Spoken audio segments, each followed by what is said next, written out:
ওয়াশিংটনের পেন্টাগনে যখন ট্রিলিয়ন ডলারের যুদ্ধের হিসাব কষা হচ্ছিল, তেহরানের কৌশলী মস্তিষ্কে তখন নিঃশব্দে ছকা হচ্ছিল এক নতুন রাজনৈতিক সমীকরণ। প্রেসিডেন্ট ট্রাম্পের লকড অ্যান্ড লোডেড হুঙ্কারকে মুহূর্তের মধ্যে ম্লান করে দিয়ে মধ্যপ্রাচ্যের পুরো নিয়ন্ত্রণ এখন নিজেদের হাতে এনেছে ইরান। আমেরিকার ঐতিহাসিক মিত্ররাই ওয়াশিংটনের ওপর আস্থা হারিয়ে সোজা বেইজিংয়ের দরজায় কড়া নাড়ছে, কেবল তেহরানের সাথে একটি শান্তির পথ খোঁজার আশায়। মধ্যপ্রাচ্যের রণক্ষেত্রে যা ঘটছে তা শক্তির ভারসাম্যের এক ঐতিহাসিক পরিবর্তন। ওয়াশিংটন ভেবেছিল ধারাবাহিক সামরিক চাপ আর বিমান হামলা চালিয়ে তেহরানকে হাঁটু মুড়ে বসতে বাধ্য করবে, কিন্তু ইরানের অদম্য কৌশল প্রমাণ করে দিয়েছে সুপার পাওয়ারদের দাদাগিরি থামানোর কৌশল তাদের ভালোভাবেই জানা আছে। বিশ্ব বাণিজ্যের মহা গুরুত্বপূর্ণ জলপথ হরমুজ প্রণালী থেকে শুরু করে লোহিত সাগরের বাব আল মানদেব, এই দুই কৌশলগত গেটওয়ের ওপর পূর্ণ নিয়ন্ত্রণ বজায় রেখে তেহরান ও তার মিত্ররা পশ্চিমের জ্বালানি অর্থনীতিকে সরাসরি কোণঠাসা করে ফেলেছে। ড্রোন আর মিসাইলের এই নিপুণ চালের সামনে মার্কিন বিমানবাহী রণতরীগুলোও অসহায়। আর এই সামরিক চাপের সুযোগেই উঠে এসেছে ইরানের সবচেয়ে বড় কূটনৈতিক সাফল্য। রয়টার্সের চাঞ্চল্যকর প্রতিবেদন অনুযায়ী ওয়াশিংটনের তথাকথিত নিরাপত্তা ছাতা কোনো কাজে না আসায় সৌদি আরব সহ উপসাগরীয় দেশগুলো এখন বেইজিংয়ের দ্বারে কড়া নাড়ছে। যে রিয়াদ একসময় হোয়াইট হাউসের গ্রিন সিগন্যালের দিকে তাকিয়ে থাকত, তারা আজ মার্কিন ব্লককে বাইপাস করে বেইজিংকে অনুরোধ করছে যেন চীন তেহরানের সাথে তাদের মধ্যস্থতাকারী হিসেবে কাজ করে।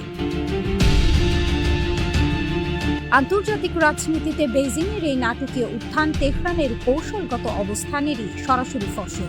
চীনা পররাষ্ট্রমন্ত্রী ওয়াং ই থেকে শুরু করে বিশেষ দূত জাই জুন সবাই এখন তেহরানের চাওয়া পাওয়াকে গুরুত্ব দিয়ে মধ্যপ্রাচ্যে কূটনৈতিক তৎপরতা চালাচ্ছেন।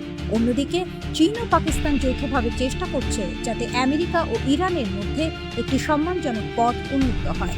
এমনকি ইয়েমেনের হুথি যোদ্ধারাও চীনের বাণিজ্যিক জাহাজের নিরাপত্তা নিশ্চিত করতে সরাসরি বেইজিংয়ের সাথে যোগাযোগ রাখছে, যা পুরো অক্ষতির কৌশলগত পরিপক্বতারই প্রমাণ। এর বিপরীত দৃশ্যপট দেখা যাচ্ছে হোয়াইট হাউসে। একদিকে ক্যামেরার সামনে ট্রাম্পের কঠোর হুঙ্কার, অন্যদিকে ব্যাক চ্যানেলে তেহরানের সাথে আপোষের মরিয়া চেষ্টা। প্রেসিডেন্ট ট্রাম্প নিজে স্বীকার করতে বাধ্য হয়েছেন যে ওয়াশিংটন এখন ইরানের সাথে পর্দার আড়ালে আলোচনা চালাচ্ছে, যে যুক্তরাষ্ট্র একক শক্তিতে বিশ্বের যে কোনো প্রান্ত কাঁপিয়ে দেওয়ার বড়াই করত, তারা আজ ব্যাক চ্যানেল ডিপ্লোমেসির মাধ্যমে তেহরানের সারা শব্দের জন্য অপেক্ষা করছে। তেহরান শুধু যুদ্ধক্ষেত্রে প্রতিরক্ষার দেয়াল তোলেনি, কূটনৈতিক টেবিলেও পরাশক্তি ওয়াশিংটনকে চরম নাটকীয়তায় ফেলে দিয়েছে। বেইজিং থেকে ইসলামাবাদ আর রিয়াদ থেকে ওয়াশিংটন সবাই এক বাক্যে স্বীকার করছে তেহরানকে এড়িয়ে মধ্যপ্রাচ্যে কোনো সমাধান আনা সম্ভব নয়। মার্কিন সামরিক শক্তির ওপর আস্থা হারিয়ে মধ্যপ্রাচ্যের দেশগুলোর বেইজিং ও তেহরানমুখী হওয়া কি শেষ পর্যন্ত বিশ্ব রাজনীতিতে আমেরিকান আধিপত্যের ইতি টানতে যাচ্ছে? মিশরের একটি সমুদ্র বন্দরে ড্রোন হামলার ঘটনা ঘটেছে। এতে নতুন মোড় নিতে যাচ্ছে মধ্যপ্রাচ্যের চলমান সংঘাত। এর মধ্য দিয়ে এই যুদ্ধ আরও বিস্তৃত হওয়ার ইঙ্গিত দিচ্ছে।